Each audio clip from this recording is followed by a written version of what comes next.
Озвучено и выпущено на канал при поддержке на Бусти и Patreon. Я суперэлитный ниндзя, и в любом случае когда-нибудь стану Хокаге, поэтому запомни хорошенько мое имя.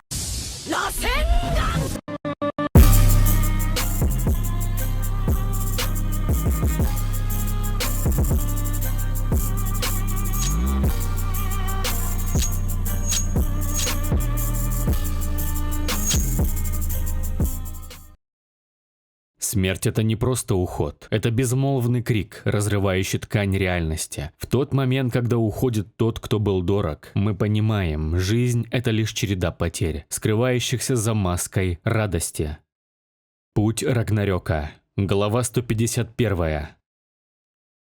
«Если все так продолжится, я не продержусь и минуты», – пронеслось в мыслях Якума. Бой Леблан и материальной иллюзии Курамы длился около 5 минут. Член Черной Руки медленно и постепенно подавлял противника за счет опыта и развитых навыков. Принцессе приходилось учиться прямо на ходу. Но вовсе не это было главной проблемой. На самом деле Якума еще не была готова призывать нечто столь сильное и опасное. Девушке приходилось тратить все силы на поддержание этого медведя, а энергия для подпитки бралась от Ида, которая была уже на грани. Покусывая нижнюю губу, Курама была вынуждена прикрыть глаза, концентрируясь на контроле призванной тени, который с каждым мгновением становился все более и более тяжелым. Это было связано с тем, что призванное существо тоже обладало какими-то зачатками сознания, благодаря чему постепенно адаптировалось к новому телу и развивалось.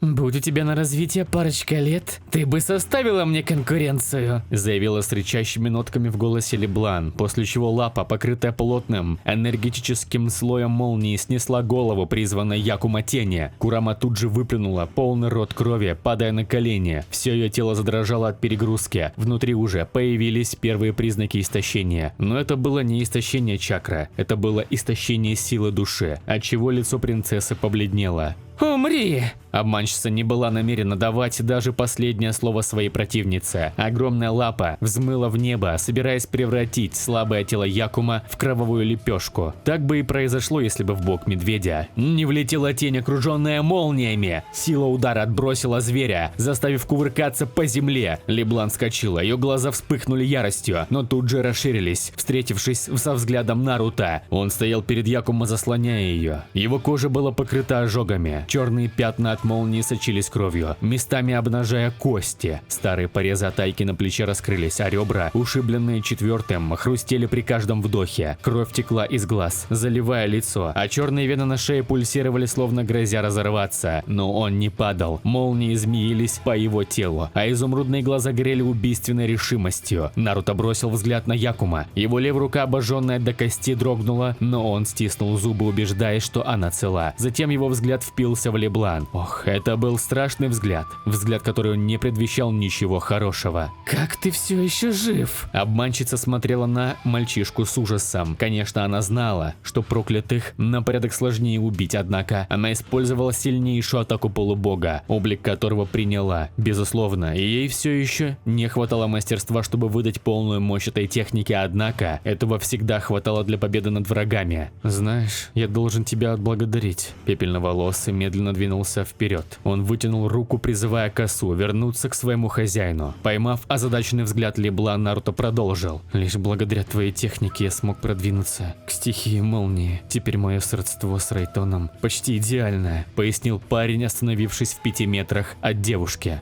«Да ты еще более безумен, чем я предполагала. Ты пустил в свое тело природную молнию. Тебя ждет участь хуже смерти». Быстро вращающаяся проклятая луна в глазах обманщицы не прекращала анализировать происходящее, так что она быстро догадалась, что здесь и к чему. «Этот парень стимулирует свои клетки за счет разрядов электричества. Как только он исчерпает запасы энергии, он больше не сможет оставаться на ногах», — промелькнуло в голове Леблан, губы которой дрогнули, расползаясь в усмешке. «Смерть? Вполне возможно». В руку Наруто легло древко косы, после чего он не стал медлить. Проклятая выставила лапы в разные стороны, готовясь принимать противника. Ну же, давай, мальчишка, покажи, на что ты способен. Свирепо зарычала Леблан, пытаясь спровоцировать Пепельноволосого. Потеря контроля над ситуацией – это первый шаг на пути к поражению. Наруто молчал. Его лицо исказило гримаса боли. Алые струйки тянулись от глаз, мешая видеть, а черные вены на руках вспухли, словно готовые лопнуть. Он рванулся вперед, но левая нога подогнулась. Мышцы, разорванные шаром хвостатого зверя, горели. Леблан взмахнула лапой, но коса Наруто была быстрее. Лезвие вспороло брюхо медведя, кровь и внутренности хлынули на землю. Леблан взревела, падая на колено, и Наруто, стиснув зубы, оттолкнулся от воздуха. Его ребра хрустнули от ушиба отца, но он рубанул снова. Голова зверя покатилась, алый фонтан окрасил поляну. Наруто рухнул на одно колено, хрипя. Ожоги на груди сочились кровью.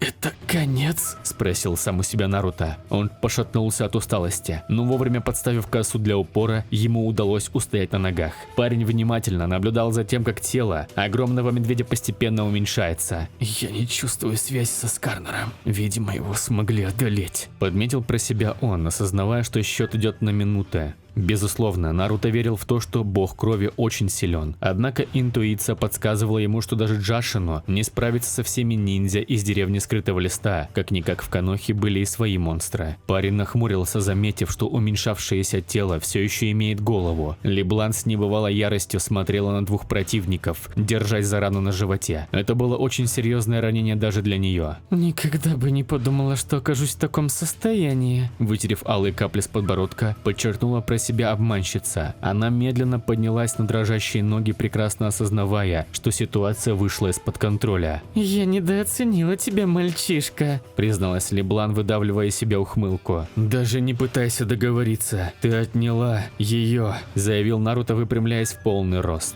Черные вены, покрывающие всю его плоть, создавали весьма скверное впечатление о состоянии молодого человека. Однако Пепельноволосый был решительно настроен довести начатое дело до логического завершения. Ему нельзя было просто оставлять такого врага в живых. Быть может, для него она и не опасна, но ее способность слишком ненормальна. Если она научится распоряжаться ею, то сможет дать фору любому врагу. Тогда мне остается лишь вновь сыграть в эту игру. Тяжело выдохнув, Леблан собрала последние свои силы, начав новое перевоплощение. Наруто был бы рад помешать ей, однако его мышцы еще не успели восстановиться. Внутренние ресурсы были истощены, так что парень черпал энергию у Раста, чтобы вернуть свое боеспособное состояние. Но барьер Шион не позволял ему поглощать слишком много. Его пропускная способность была сильно ограничена. Через несколько мгновений Наруто взирал на человека, которого знал лучше всех остальных. Перед ним стояла его копия, точная, но с окровавленной ухмылкой. Она держалась за рану, но голос был полон яда. Ящик обещал мне силу, что раздавит даже Эш, прошипела копия. Но ты украл ее, как украл ее жизнь. Она кивнула на Якума, и глаза Наруто сузились до размеров иголки, а в груди что-то защемило. Убей меня, продолжала копия, и докажи, что ты лишь тень, как и я. Ее слова резали словно клинок, но Наруто не велся на очередную провокацию. Он вытянулся во весь рост и закинул на плечо косу, готовясь совершить, вероятно, решающий рывок в этом бою. Его глаза впились в фигуру противника. Он не собирался давать девушке никаких поблажек. Через миг Наруто сорвался со своего места. Ему потребовалось 2 прыжка, чтобы оказаться прямо перед Леблан. Занесенная коса уже отпускалась, готовясь разрезать копию на 2 части. Однако в этот момент проклятые глаза парня вспыхнули, и до Наруто все сразу дошло. Она заменила себя на иллюзию. Быстрое осознание не помогло парню решить проблему. Иллюзия была разрезана на 2 части, а стоявшая за ней Леблан выпустила свою особую цепь, прибив Пепельноволосого к земле. Пока перед глазами парня все плыло, обманщица не пыталась убить его. Рефлекс, отработанный в смертельных битвах, спасли бы его. Вместо этого она бросила свой жезл на манере копья в сторону Якума, которая все еще не пришла в себя. Курама видела летящий в нее объект и попыталась уклониться, однако Леблан легким движением руки подправила траекторию полета своего оружия в самый последний момент. Пусть жезл и не был острым, однако та та сила, с которой его запустила Леблан, внушала трепет. Оружие легко пробило грудную клетку девушки и вонзилось в землю, насаживая Якума на древко. Из раны брызнула кровь, а глаза Курамы с неверием смотрели в небо. Якума, держись, сопротивляйся, ты должна жить. В голове раздался приглушенный голос Ида, однако Шатенко не особо вслушивалась в слова своего демона. Сегодня пасмурно, а я не взяла зонтик. Нехорошо. Печальная улыбка проявилась на ее устах. Девушка смотрела в небеса, прекрасно понимая, что ее сердце отбивает последние свои удары. Прости, Наруто. Видимо, нам не суждено быть вместе. Одними губами прошептала Якума, последние лучи жизни в которой затухали. Тень Ида мелькнула в ее зрачках, голос демона сломался. Прощай, моя девочка. Живи в нем. Глаза Якума застыли, отражая тучи, и ее сердце остановилось. За пару мгновений до этого Наруто, пришедший в себя, разъяренно завопил. Он моментально сблизился с Леблан и ударил со всей доступной ему силы. Проклятая была вбита в землю с такой силой, что по округе раздался чавкающий звук вместе с треском костей. Парень даже не обратил на противницу никакого внимания, сорвавшись к Якума. Не прошло и пары секунд, как он оказался прямо перед принцессой. Якума, открой глаза. Все кончено. Ты можешь ничего не бояться. Мямлил себе под нос Наруто. Он вытащил посох из груди подруги и обнял ее. Это было инстинктивное желание. На красивое лицо девушки стали падать алые капли. Слезы, перемешавшись с кровью на лице парня, стекали по его щекам. Сердце парня сжималось от боли, отдавая свои удары по барабанным перепонкам. Его тело дрожало. Он пришел в Коноху за ней, за Якума. Его цель была так близка. Им оставалось сделать последний шаг, чтобы наступил счастливый финал этой истории. Однако все пошло по иному сценарию. Якума, если ты не откроешь глаза, я не возьму тебя с собой! Закричал в панике Наруто. Его голосовые связки были готовы разорваться, но парню было плевать на это. Умоляю, скажи хоть что-то. Выдавил из себя пепельноволосый, так и не услышав никакого ответа, даже спустя десяток секунд. На поляну опустилась гробовая тишина. Все звери притихли, попрятавшись по своим гнездам. Природа не смела издать ни единого звука, боясь потревожить молодого человека, чье сердце разрывалось от боли. Мы же были простыми союзниками, но почему мне так больно? Неужели я так сильно привязался к ней? Этого просто быть не может. Я лишь хотел использовать ее в своих интересах, но почему я тогда плачу? В душе парня поднялся настоящий шторм. Он не мог понять, что с ним происходит в эти секунды. Он никогда не проявлял каких-либо серьезных намерений к девушке. Однако сейчас, держа на руках ее бездыханное тело, душа парня разрывалась на осколки. Улыбка, которая сохранилась на устах Курамы, вызвала бурю воспоминаний. А ведь она никому так не улыбалась больше. Это простое осознание пришло к Наруто только сейчас. Он не любил обращать внимание на такие вещи, считая, что это лишь мелочи. Однако в эти секунды он начал понимать, что ему нравилось проводить время с этой девушкой. Да, у него было соглашение с Ида, однако если бы парень действительно хотел, он бы смог придумать что-нибудь, чтобы разорвать это соглашение. Но у него в мыслях не было ничего такого. Ему с самого начала понравилась эта странная девушка. У нее было слабое тело, однако ее душа была наполнена решительностью. Они и вправду были похожи. Наруто. Неподалеку раздался знакомый голос. Парень поднял взгляд и увидел едва заметный силуэт с дьявольским лицом. Я освобождаю тебя от нашей сделки. Только выполни мое последнее желание. Убей эту тварь. Наруто замер, уловив шепот Ида, но ее голос быстро угас. Пусть он и плохо разобрал последние слова, однако суть он уловил. Парень кивнул. Он аккуратно положил тело Якумы на землю и нежно погладил ее по щеке, после чего развернулся в сторону Леблан. Последняя распласталась на земле, не в силах пошевелить и пальцем. Ее лицо было измазано алыми пятнами, а правая щека опухла. Если бы только я все понял гораздо раньше. Во взгляде Наруто больше не было никаких эмоций. Он знал, что вина за случившееся сегодня лежит не на нем одном. Но все-таки боль в груди так и кричала о том, что все могло бы быть иначе, будь он более внимательным. Тут парень резко остановился. Его взгляд стал очень мрачным. Несколько капель дождя упали на его волосы, знаменуя время перемен. Казалось, что сама природа выражает свое сочувствие молодому человеку. Однако все же были и те, кому было плевать на эту утрату. Держите его, он опасен! Голос Шикамару эхом разнесся по поляне. Кланы Нара, Акимичи и Яманака вышли из тени. Их глаза горели местью. Но Наруто не обернулся. Его взгляд был прикован к Леблан, чья грудь еле шевелилась. Кровь текла из его глаз ожоги на руках сочились сукровицей, а черные вены на шее вспыхивали, словно звезды. «Ты еще жива. Неправильно», – прошептал он, хрипя от боли в ребрах. «Внимание, клан Акимичи! Приготовьтесь нанести свой удар!» Немного грубоватый голос второго парня заставил Наруто прийти на мгновение в себя. На его устах появилась жестокая улыбка. «Вы пришли, чтобы отомстить за своих лидеров? Как банально». Наруто посмотрел в глаза Шикамару с презрением. Наруто же спокойно выдержал этот зрительный контакт. Однако внутри брюнета появились серьезные сомнения. «Ты ниндзя-отступник, который убил множество ниндзя деревни Скрытого Листа», – решительно заявил молодой глава клана Нара. «Ты заплатишь за смерть моего отца, Наруто», – добавил он уже шепотом. Шикамару получил завещание от своего отца. Завещание, в котором было названо имя убийцы и его мотивы. И пусть в этом кусочке бумаги Шикаку и просил сына не пытаться отомстить за него, Шикамару не мог принять этого. Не мог смириться со смертью самого близкого человека, зная, что его убийца жив и ходит на свободе. Шикамару посмотрел на своего товарища Чоуджи Акимичи, отдавая приказ лишь одним взглядом. Они были обязаны довести начатое их отцами дело до конца. Они были обязаны убить это порождение пороков человека, монстра, что сами и породили. «Примени технику!» – закричал Чоуджи, после чего более дюжины толстячков применили хинзюцу, начав увеличиваться в размерах. Наруто без какого-либо интереса наблюдал за их преображением. Почему он так спокоен? Он вот-вот умрет, однако на его лице нет и следа паники или страха. Как такое возможно? Шикамару, внимательно следивший за мимикой своего врага, не переставал анализировать ситуацию. С каждой секунды размышления его лицо становилось все более и более мрачным. «Кролики лезут в пасть льва. Какие же кролики глупые», – вымолвил опустошенным голосом пепельноволосый. Когда его взяло в кольцо сразу несколько огромных Акимичи, они подняли свои кулаки, собираясь обрушить на парня всю мощь своих кулаков.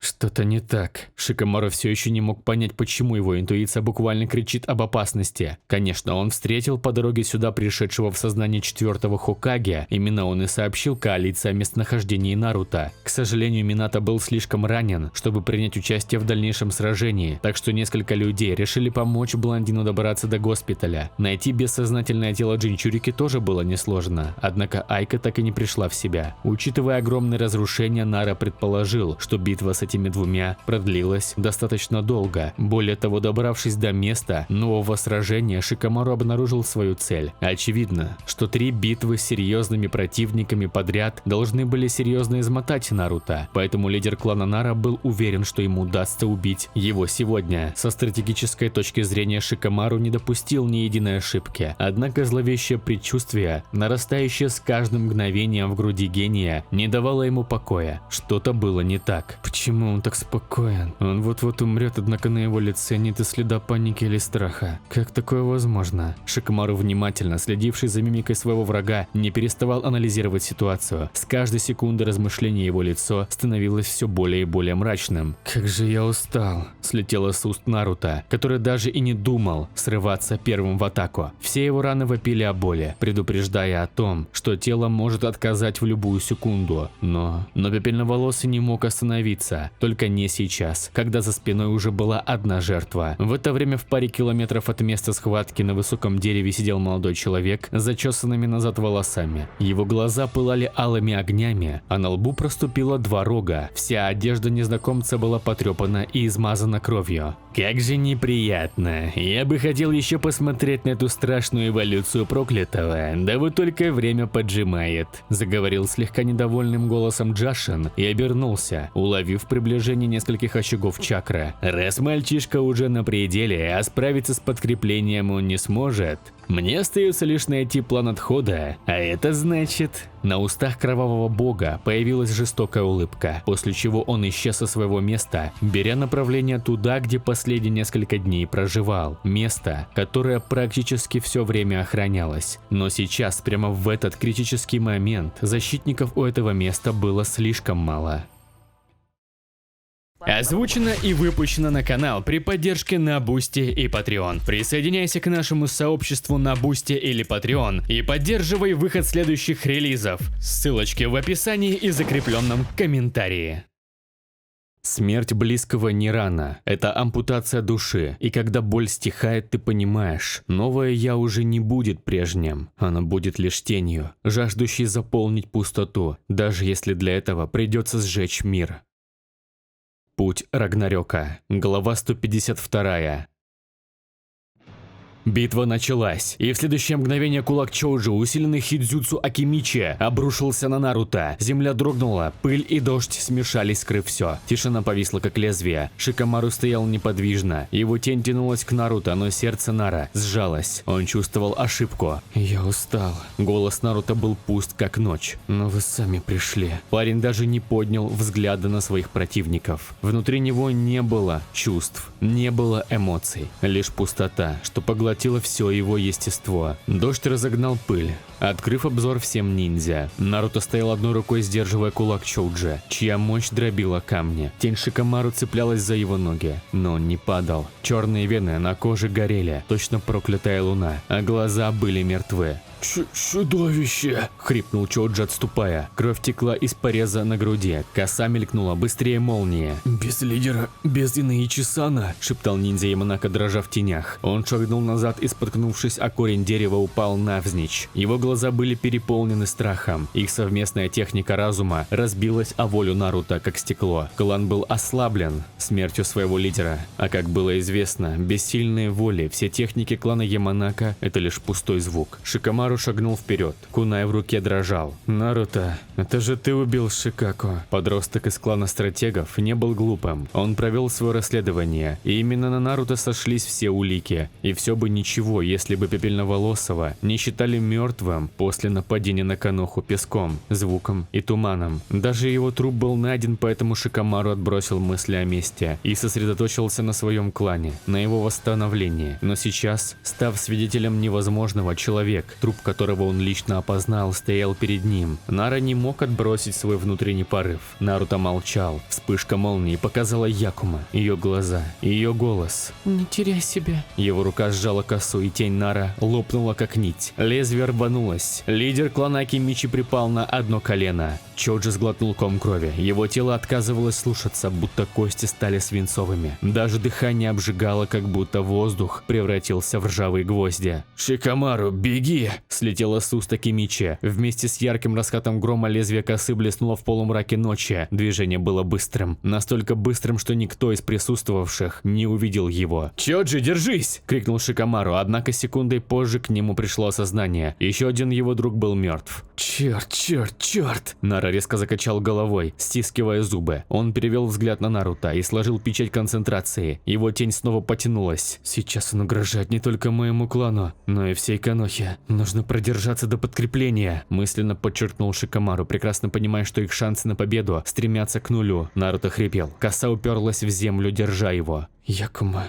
я подвел тебя, выдохнул он. Парень поднял руку, потянувшись к растворяющейся в небесах улыбке. Раскаты грома стали громче, и все члены коалиции подняли глаза к небесам. В этот же момент несколько мощных молний ударило в края поляны. Там никого не было, из-за чего Нара был готов облегченно выдохнуть. Лишь через несколько секунд, когда бушующий океан из молний создал плотную стену, до главного стратега все дошло. Это был природный барьер, преодолеть который им было не под силу. Шикамару бросился вперед. Его противник развеивал все хидзюцу при помощи своей фист-мощи, которая выходила за грань представления простых ниндзя. «Прости, отец, я был таким глупым, что не слушал тебя», — мелькнуло в голове Нара, у которого не оставалось иного выбора. Этот человек не простит его. Он не знает, что такое прощение. Никогда не знал, так что они могли сделать лишь одно – попытаться убить его. В это время на небесах одна из представительниц прекрасного пола опомнилась. «Этот мальчишка, он не выдержит такой нагрузки». Мита подскочила со своего места. Ее лицо наполнилось серьезностью, а выпущенный из тела импульс показывал, что она готова вмешаться прямо сейчас. «Я, конечно, не эксперт, но мне кажется, у него все под контролем», — спокойно высказалась Эш, выдохнув табачный дым. Тору выглядела абсолютно расслабленной, и это привлекло внимание Узумаки. «Может, он так и считает, однако сила природы намного более разрушительна, чем может показаться на первый взгляд». Хмурый взгляд красноволосой говорил обо всем, однако она решила напомнить своей знакомой этот немаловажный нюанс. Да, несомненно. Но разве ты не видишь, что он делает? На лице Эш появилась усмешка. Она продолжала взирать на кровавую бойню, начавшуюся несколько часов назад и готовую вот-вот дойти до своей кульминации. На несколько секунд наступило молчание. Мита пристально всматривалась в Пепельноволосого, развившего какую-то безумную скорость. Каждый взмах его косы разрезал сразу несколько врагов. Члены клана Нара, понявшие, что их хидзюцу бесполезно, бросились в бегство. Но куда им было бежать? Всю поляну окружил барьер из молний. Попытаться пройти через него было можно, однако это было равносильно смерти. Наконец-то что-то поняв, Узумаки искренне рассмеялась, возвращаясь на свое место. Вот же псих! Кто бы мог подумать, что он будет использовать природную молнию таким неординарным способом? Заявила она с широкой улыбкой от уха до уха. Что же сделал Наруто? Чтобы его внутренние органы не были моментально уничтожены, он мощным разрядом электричества покрыл их черным защитным слоем. Его контроль силы проклятого рос с каждой секундой. Он не просто сражался, а использовал все возможности своей души и тела, чтобы выжить. Это выходило за рамки понимания многих бессмертных. Та же Леблан не могла пользоваться чем-то подобным. И дело было вовсе не в опыте. Опыт как раз таки был у нее. В какой-то степени это можно было называть талантом. Однако Эш склонялась к тому, что это более зависит от силы воли человека. Чем сильнее проклятый чего-то хочет, тем более высокие шансы он имеет на получение желаемого. Проклятые такие же люди, но со своими особенностями. А всем людям свойственно сражаться за свою жизнь. Именно поэтому, находясь на грани между жизнью и смертью, проклятые могут полностью реализовать свой потенциал. Это заложено в самой природе их силы. Разница между человеком и проклятым заключается в судьбе. Да, именно судьбой предопределяет, когда смертные должны умереть, а когда должны сделать решающий в своей жизни выбор. Судьба – это квинтэссенция порядка в мире. Пока она существует, то миром можно будет управлять, но если ее разрушить, случится нечто страшное. По тем или иным обстоятельствам проклятые отказались от своей судьбы. Это очень просто сделать на словах, однако когда весь мир будет готов ополчиться против тебя, все будет далеко не так просто. Именно вечное противостояние закаляет волю проклятых, делая их такими сильными. И именно из-за того, что многие не выдерживают такого бремени, проклятых не так много. Якума Курама была наполовину проклятой, однако ее жизнь оборвалась. Пусть это и сделала другая проклятая, однако это тоже можно было рассматривать как жизненное испытание, которое Якума с треском провалила.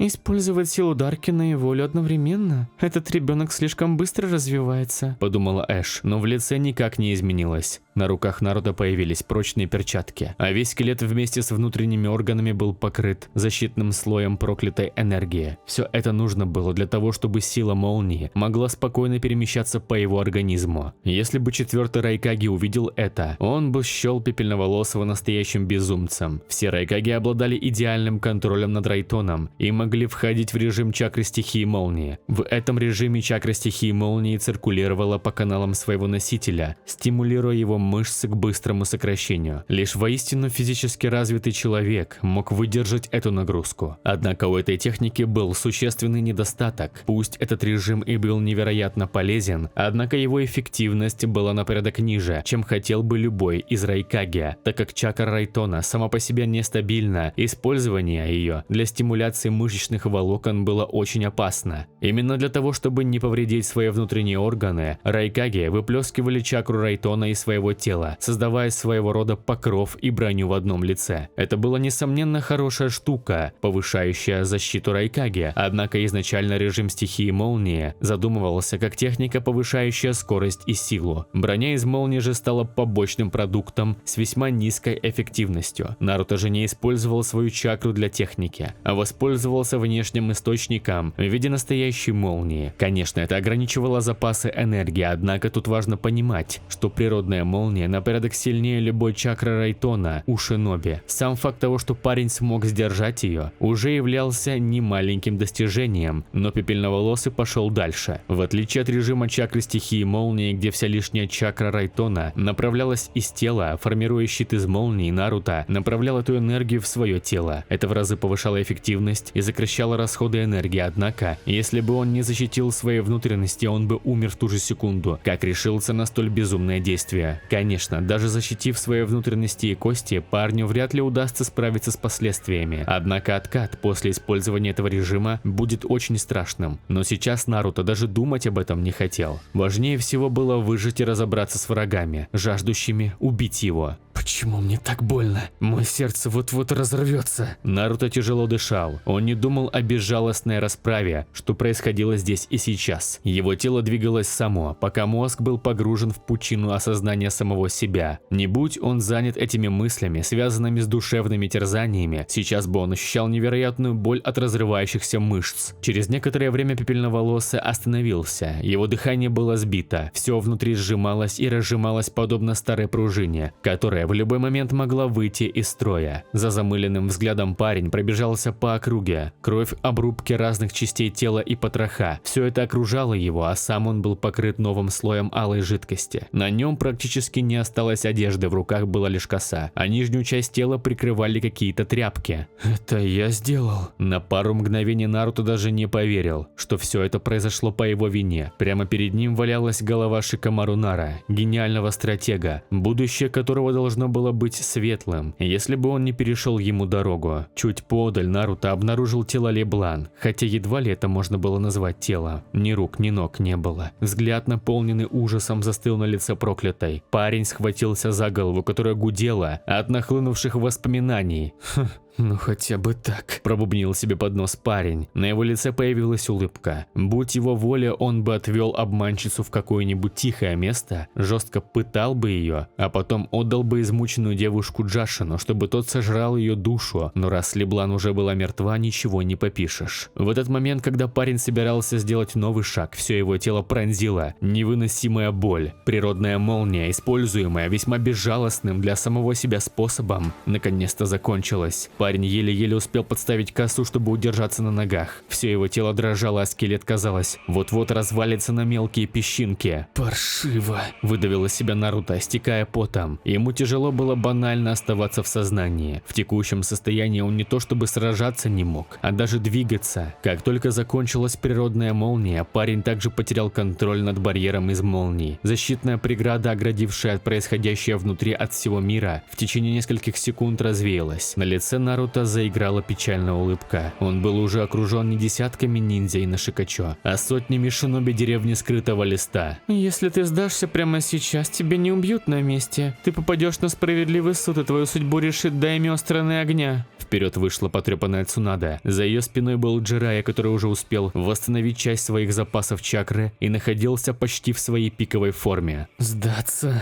Губы Наруто искривились в чем-то отдаленно, напоминающим улыбку в глазах. Однако не было ни намека на веселье, лишь пустота, как в ту ночь, когда он нашел тело Якума. Вы предлагаете мне вернуться в ту деревню, которая отняла у меня все? Обещаю, тебя никто не тронет. Тебе всего лишь нужно сотрудничать с нами, заявила решительным тоном пятая. С момента, когда они прибыли к барьеру, уже прошло 15 минут. Конечно, Цунада вовсе не просто так пыталась сохранить жизнь Наруто. Сенджу знала о том, что между парнем и Ина Шикачо был конфликт в прошлом. Тогда этому не придали должного значения, потому что было много других проблем. Да и Наруто считался мертвым. Но сейчас все было иначе. Наруто уже являлся шиноби С-ранга, который не только был способен подавить Джинчурики, но и был в силах сражаться с Минато. Получить такого человека в подчинении, когда вот-вот должна была начаться новая мировая война ниндзя, было очень неплохо. Быть может, он и не дотягивает до Белого Клыка, но он очень близок к нему. Если он вернется в Коноху, мы, по крайней мере, сможем отбить первую атаку других скрытых деревень. Пронеслось в мыслях Цунада. Она знала, что Минато подписал некоторые соглашения с другими Каге, однако с тем же Ооноки IV не удалось договориться. Песок вступил с ними в союз, однако рассчитывать на их поддержку было бы глупо. У страны ветра сейчас были большие проблемы, так что если новый Казыкаги не сможет справиться с кучей проблем, деревня Песка вполне может быть уничтожена. Во время новой бури союз с облаком все еще не был заключен, а временное перемирие перемирие держалось лишь на дружбе Минато и Эя. Однако Райкаги никогда не славился своим терпением. Если Намикадзе не отдаст свою дочку, то ситуация станет очень неприятной. Более того, пусть тут печальный случай с Айкой и смогли скрыть от общественности, подавив всякое распространение слухов, тяжелое психологическое состояние девушки могло стать еще одной преградой на пути к заключению союза с облаком. Намикадзе-младшая явно не стала бы себя вести покорно и ублажать сына Райкаги лишь из-за того, что так надо было Конохе. И Цунаде прекрасно это понимала. Даже она не смогла бы пойти на такое. Так что младшему Эю придется проявить немалое терпение, чтобы добиться того, что желает его отец. А времени на это как раз таки и не было. К тому же, если о том случае узнает Райкаги, он явно не будет в восторге. Возможно, что даже сорвет переговоры. Так что ситуация требовала от нынешнего Хокаге решительных действий. Не стоит забывать и про деревню скрытого тумана. Пусть они и подписали договор о ненападении, отдав за это Ягуру, но все же Кири всегда славилась своими наклонностями к предательству. Верить их словам даже хуже, чем довериться проходимцу. Конечно, пока Коноха показывает силу, демонстрируя свои возможности в защите, Туман не будет предпринимать никаких действий. Однако, если деревня скрытого листа ослабнет, Кири не будет стоять в стороне и, вероятнее всего, нанесет решающий удар. Если вспомнить о том, что сегодня погибло немало ниндзя Конохи, вербовка Наруто была бы просто необходима. Миссия с Алым Солнцем была провалена. Таким образом, элита деревни была подорвана. Основная мощь Конохи упала после нападения звука, песка и тумана, однако все еще оставалась на более-менее приемлемом уровне. Сейчас же все изменилось. Исходя из всего этого, от первого столкновения на 4-й мировой войне ниндзя будет зависеть очень многое. Если Коноха проиграет,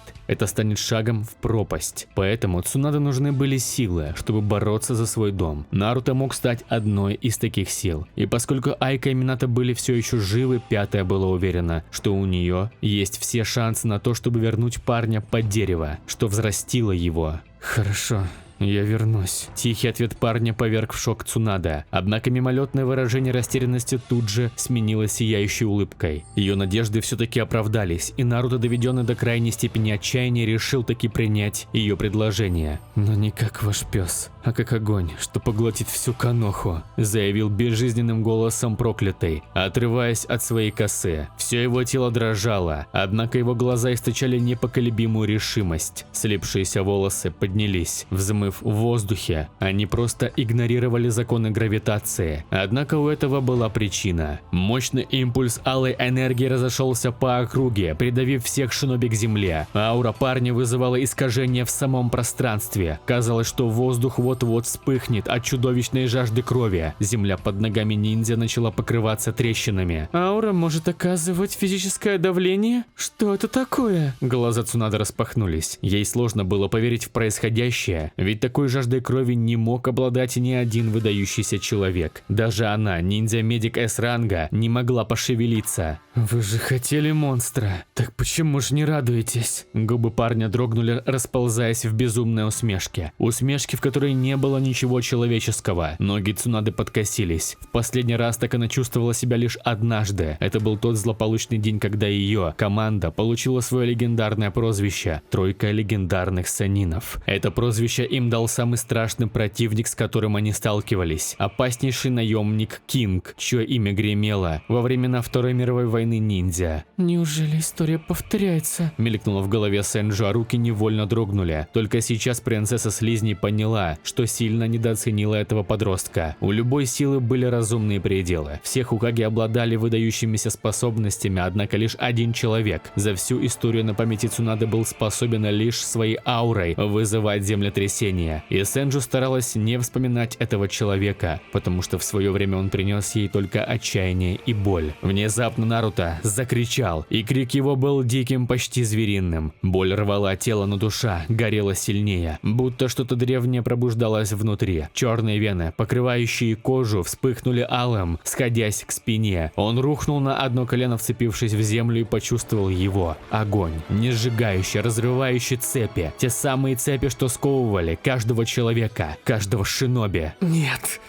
хрипел он, сжимая косу. «Я не подчинюсь никому!» Перед глазами мелькнула Якума, ее голос шепнул. Ты свободен. Он ударил кулаком в землю, и трещины побежали дальше, будто мир раскалывался под его волей. На спине проступила странная метка, алый узор, пылающий как звезда, готовая взорваться. Она не клеймила, а пела о хаосе, о свободе, о пламени, что выжигает окружающий порядок, разрушает оковы и пожирает правила. Наруто чувствовал, как эта сила рвется наружу, не подчиняясь никому, ни Конохе, ни богам, ни теням, что манили его душу. Это был огонь древний, как сам окружающий мир. Огонь, способный сжечь судьбу и дать жизнь заново. «Я не ваша пешка», – выдохнул он, поднимаясь. Дождь шипел, касаясь его кожи, но не гасил пламя в глазах. Метка пульсировала, живая как клятва. И шиноби Конохи отступили, видя в нем не мальчика, а бурю, готовую разнести их мир. Он шагнул вперед, и тени дрогнули, будто почуяв, что хаос пробудился. Озвучено и выпущено на канал при поддержке на Бусти и Patreon. Присоединяйся к нашему сообществу на Бусти или Patreon и поддерживай выход следующих релизов. Ссылочки в описании и закрепленном комментарии. Мы забываем, что выбор – это не просто путь, а темный лабиринт, где каждый шаг отзывается эхом боли. В борьбе за выживание приходится расплачиваться даже самой дорогой ценой. Путь Рагнарёка. Глава 153. Что за чертовщина? Мита сжала кулаки до хруста, буквально подпрыгнув на месте. Волны силы, что испускал Наруто, дошли даже до них, а это было далеко не маленькое расстояние. Узумаки пристально всматривалась в ауру Пепельноволосого. Последний стиснул зубы, испытывая невероятную боль. Было видно, что он столкнулся с такой болью, которая была предельной для него. Эш? Красноволосая повернулась и посмотрела на Тору. Последняя же никак не отреагировала, продолжая наблюдать за происходящим внизу, с едва скрываемой усмешкой на устах. Именно это ты видела? Мита задала очередной вопрос, однако хозяйка игрального дома продолжала молчать. Теперь все сходится. Она специально обучила ту девчонку некоторым навыкам, чтобы та смогла дать отпор Леблан. Если бы не это, вероятнее всего Наруто бы не успел одолеть Минато, и ему бы пришлось сражаться на два фронта. Куча совпадений наконец-то сложились в общую картину. Отрывочные факты, которые по отдельности не имели значения, позволили Мита ясно видеть происходящее, и это вызывало трепет в душе Узумаки. Эш так легко пожертвовала двумя людьми, будто это были какие-то пешки на шахматной доске. Конечно, конечный исход партии был намного важнее всего остального. Однако Мита не одобряла такой подход. Почему ты ничего не рассказала мне? Если бы мы обсудили это... Узумаки хотела упрекнуть Тору в таких действиях. Как-никак на их плечах лежала ответственность за весь этот мир, так что Эш, по мнению Мита, поступила очень эгоистично, приняв решение без ее согласия. Ты, по всей видимости, не понимаешь, как это работает. Тяжелый взгляд проклятых глаз уставился на дочку Ашина, заставив последнюю изрядно напрячься. Будущее – хаос. Загляни глубже, сойдешь с ума. Я нашла нить и дернула, пока могла. Дернула, пока видела исход.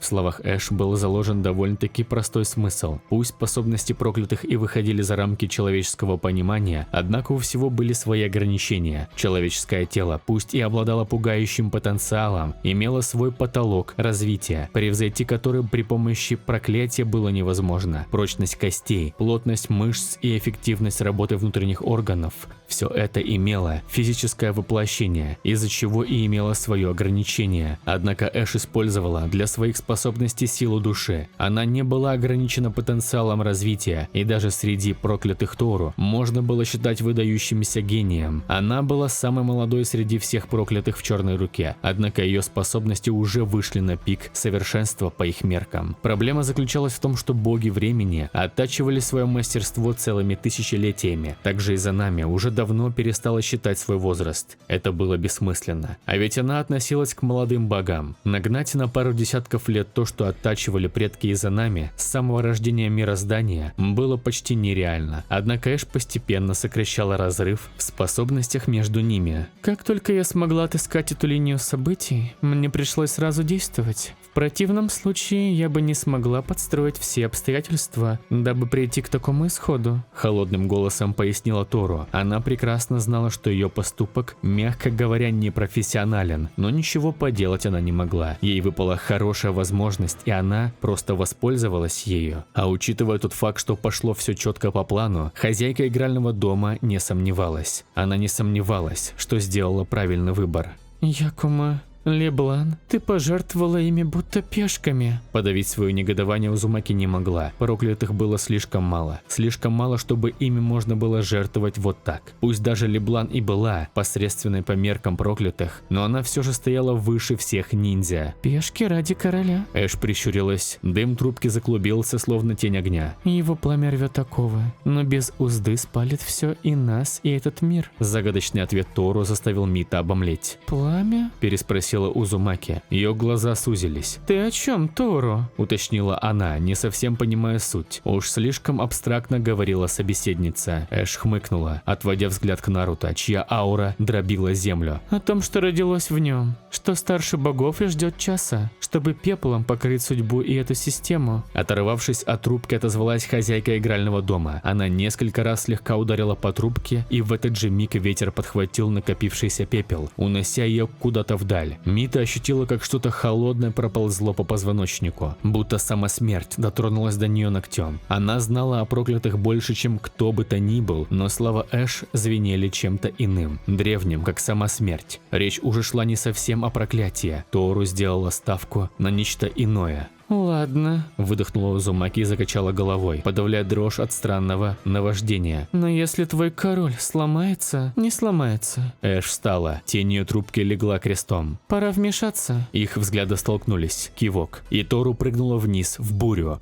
В это время на земле Наруто припал на колени и вцепился пальцами в землю. Боль была нестерпимой. Хотелось рвать и метать, а голову парня заполонили весьма дурные мысли. «Моя сила, она исчезает. Якума, дорогая Якума, помоги мне. Умоляю тебя!» Схватившись за голову, пепельноволосый взвыл подобно дикому зверю. Его душу разрывало от давления. Боль просачивалась через открытую душевную рану, принося горечь и страдания. Вначале Наруто просто хотел запугать своих врагов, продемонстрировав свою решимость. Однако и он подумать не мог, что все обернется подобным образом. Сейчас ему приходилось выплескивать из своей души всю энергию, чтобы остановить нарастающую с каждым мгновением боль. Многие чунины к этому времени потеряли сознание. Они банально не могли выдержать такой душевной атаки. Особенно не повезло тем, кто не научился должным образом сопротивляться гендзюцу. Да, у гендзюцу и у ментальной атаки были существенные различия. Однако в обоих случаях бороться с этим помогала инь, составляющая чакра. Более того, часть специальных джоунинов тоже не смогло устоять на ногах, а давление все продолжало и продолжало нарастать. Будь в этом месте генины, они бы уже умерли. Их неподготовленные души бы не смогли сопротивляться этому тираническому натиску. Да он настоящее чудовище. Ноги Сакуры тряслись, однако девушка продолжала свое сопротивление. У нее было меньше чакры, чем у остальных ниндзя, но сейчас это не имело значения. Ее уникальный контроль чакры, из-за которого Цунада и решила взять ее в ученицы, сейчас играл ключевую роль, потому что в основе контроля чакры тоже лежала инь, составляющая чакры. Именно из-за этого ниндзя-медики и мастера гендзюцу должны были сначала повысить свой контроль чакры, прежде чем изучать особые техники. Я должна остановить его, иначе погибнет еще больше ниндзя моей деревни. Пронеслось в мыслях Цунады. Пятая наконец-то взяла себя в руки и начала решительно двигаться вперед. Из ее тела вырвалась аура шиноби уровня Каге, которая позволяла ей сопротивляться давлению. Заметив действие своего боевого товарища, Джирайя последовал ее примеру и вернул себе контроль над телом. Уже через несколько секунд он нагнал Цунаде и, не сказав ни слова, двинулся дальше. Жабе-отшельник прекрасно понимал, что он должен сделать сейчас. Когда до Наруто, бьющегося головой о землю, оставалось меньше пары метров, произошло нечто, что удивило всех присутствовавших. С небес что-то упало. Яркая голубоватая вспышка ослепила всех, кто все еще оставался в сознании. Джирайя и Цунадэ были отброшены ударной волной. Беловолосый успел прикрыть Сэнджу своим телом, так что она не пострадала. Конечно, у Санина было достаточно времени до этого, чтобы накопить природную энергию и войти в режим мудреца. Что за чертовщина? Цунадэ, мягко говоря, была недовольна подобным развитием событий. Сегодня умерло слишком много людей, так что Пятая не терпелась закончить все это. Уже было плевать, будет Наруто на их стороне или нет. Ее терпение закончилось. Джирайя молчал, хмурясь от своих ощущений. Облако пыли, поднявшегося в воздух после падения неизвестного объекта, не позволяло разглядеть, что же случилось с Наруто. Однако Санин чувствовал внутри завесы целых две ауры, одна из которых точно принадлежала Пепельноволосому. Наглый мальчишка, ты совсем отбился от рук? Я преподам тебе урок, чтобы ты больше не зазнавался. Громкий и решительный голос разошелся по всей поляне, заставив встать дыбом волосы даже у Цунадэ. Облако пыли и грязи постепенно развеивалось. Однако до ушей каждого доносился звук глухих ударов. Далеко не каждый понял, что происходило, однако взгляд Сэнджу стал очень мрачным. Как же Пятая могла не узнать эти до боли знакомые звуки? Через несколько мгновений уже все оставшиеся в сознании ниндзя смогли лицезреть источник звуков. К этому моменту звуки стали хлопающими, что придавало им еще больше омерзительности. Беловолосая девушка, схватив парня за шею, наносила один удар за другим. Ее кулак не останавливался ни на секунду, не позволяя парню вставить ни единого слова. Кровь растекалась по округе, а Эш продолжала бить и бить. Разбитая губа, сломанный нос, опухшие щеки – все это не останавливало Тору. Хозяйка игрального дома будто бы была настроена забить насмерть Пепельноволосого. «Извините, Эш, не могли бы вы остановиться? Кажется, он уже потерял сознание». Заметив, что руки Наруто просто свисают вдоль тела, Джирайя решил вмешаться в это избиение. Пусть он и хотел проучить паренька, однако подобный способ казался ему слишком жестоким. Не зря Минато опасается эту женщину. Она красива снаружи, но так страшна внутри, подумал Санин, которому на мгновение стало жалко парня. Он представил себя на его месте и нервно прикусил губу, понимая, что сила кулаков Эш ничуть не слабее, чем у Цунадэ. Такого даже заклятому врагу не захотелось пожелать.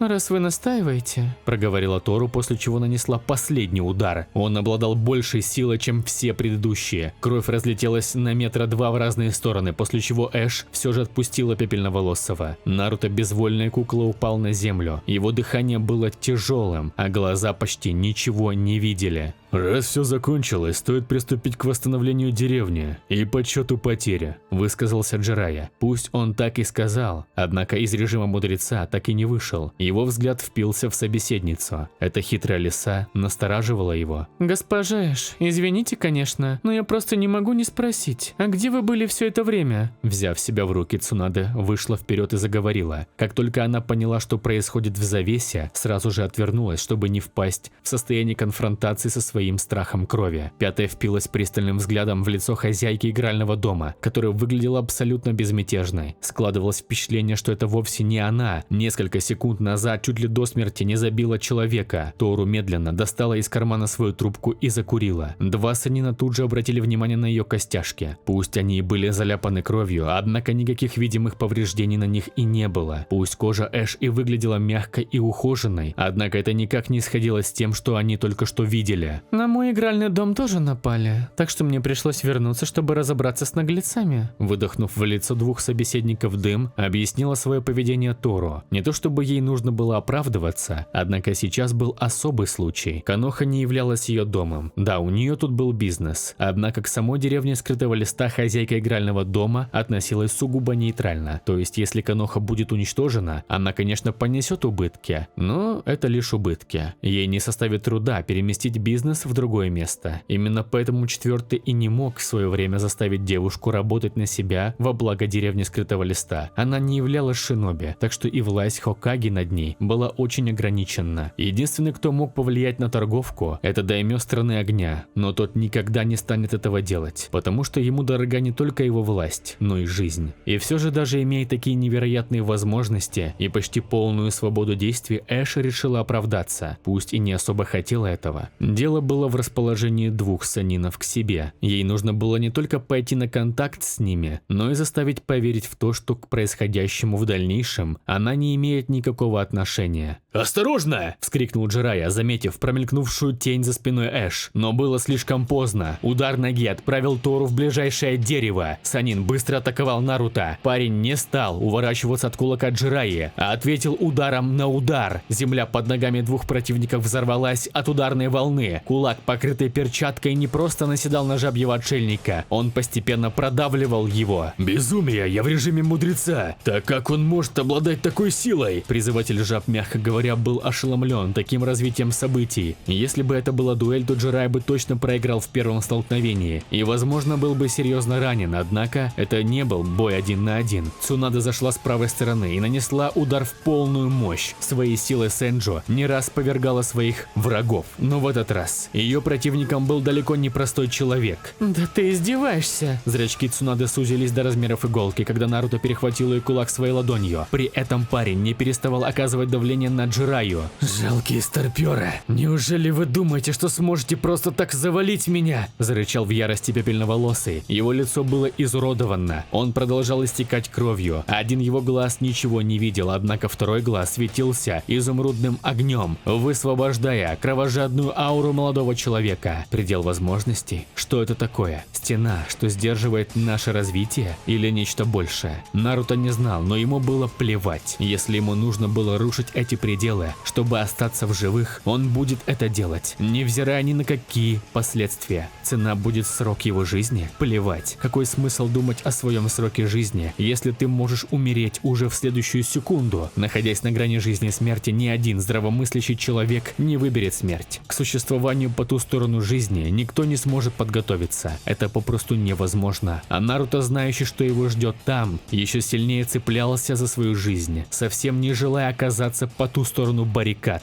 «Ты слишком много на себя берешь, мальчишка!» – закричала в ярости Цунада. Она никогда не славилась сдержанностью, так что слова Наруто задели ее за живое. Вторая рука взметнулась, собираясь выбить из паршивца все дерьмо, однако глаз пепельноволосого внимательно следил за каждым движением противницы. Как только кулак прошел половину расстояния до цели, и пятая потеряла возможность что-либо изменить, Наруто потянул ее в сторону за сжатый кулак. Потеряв на мимолетное мгновение равновесия, блондинка не смогла защититься от ответной атаки. Нога Наруто врезалась в живот красавицы, отправляя в полет на несколько сотен метров. Почувствовав небольшую слабость, Джирайя ослабил натиск, после чего попытался вмазать по окровавленной морде парня второй рукой. Однако и эта уловка не прошла мимо проклятых глаз. Рука Санина была перехвачена за локоть еще на подлете, после чего в глазах Джирайи все поплыло на несколько секунд. Быстрое движение оказалось недосягаемым для жабьего отшельника. Наруто использовал ту же руку и вмазал локтем прямо в переносицу беловолосого. Чудовище! Он смог противостоять одновременно двум санинам! «И как нам справиться с ним?» Ниндзя, окружившие проклятого, зашумели. Многие из этих людей прошли через десяток миссий средней сложности, однако даже в глазах самых опытных из них виднелись сомнения. Тройка санинов, четвертый Хокаге и Белый Клык. Эти пятеро являлись легендами для каждого ниндзя Конохи, а сейчас трое из этих легенд было подавлено всего одним подростком, который, очевидно, еще не достиг своего предела. Черт! Наруто выругался, чувствуя, что вот-вот потеряет сознание. Ситуация была очень дерьмовой. Весь его организм отказывался продолжать сопротивление, и лишь благодаря упорству и поддержке в виде душевной энергии парень все еще не свалился с ног. Дотронувшись до своего носа, пепельноволосый резким движением поставил его на место, вернув себе возможность нормально дышать. Это не сильно меняло ситуацию, однако так он хотя бы позволит кислороду поступать в мозг, что вернет ему возможность трезво мыслить. Не успел парень пробежаться взглядом по округе, чтобы подсчитать, сколько врагов ему придется сегодня убить, чтобы выжить, как перед ним появилась знакомая личка, на котором красовалась милая улыбка, не предвещающая ничего хорошего. Наруто моментально отреагировал, выставив руки вперед для блока. Кулак Эш был заблокирован, однако это не сильно помогло. Парень взмыл в воздух на несколько сотен метров, а из его глотки вырвался кровавый кашель. Несколько ребер сломалось от чудовищного натиска и пробило легкие, вызвав внутреннее кровотечение. Более того, кости в руках, пусть и были защищены духовной энергией, окончательно превратились в труху, из-за чего парень стал полностью беззащитен. Тору появилась над ним и новым ударом отправила Наруто вниз. Сила второго удара была еще больше. Разбрызгивая кровь в разные стороны, парень преодолел расстояние до земли менее менее чем за секунду. Он успел перегруппироваться в воздухе, чтобы его голову не размозжило от падения. В глазах Наруто окончательно потемнело, и он все-таки потерял сознание. Парень рухнул.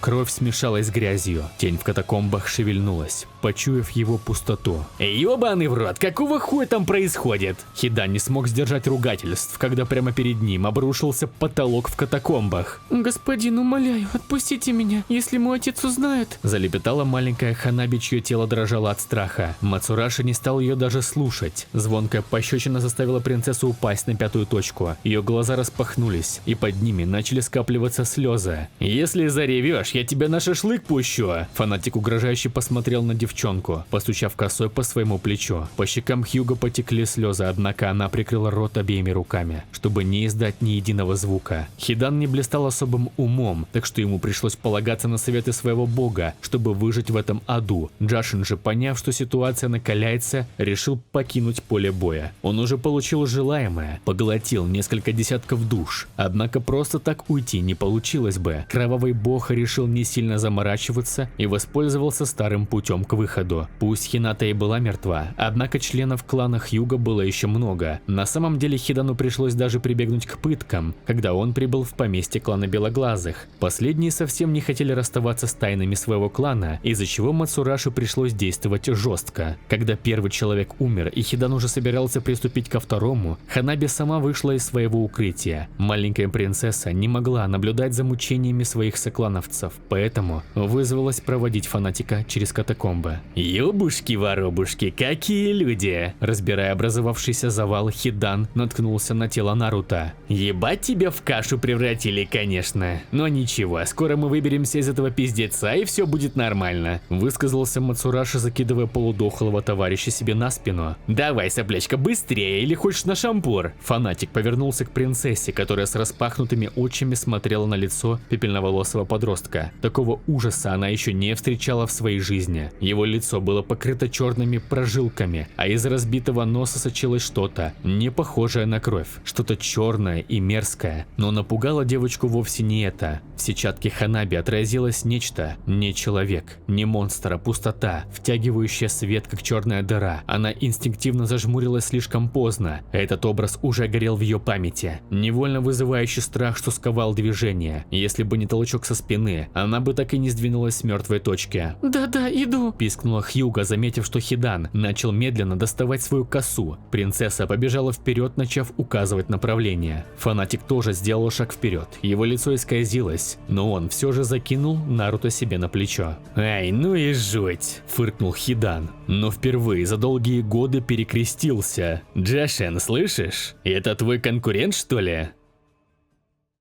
Продолжение следует. Конец 153 главы. А также это конец первого сезона альтернативного сюжета «Путь Рагнарёка».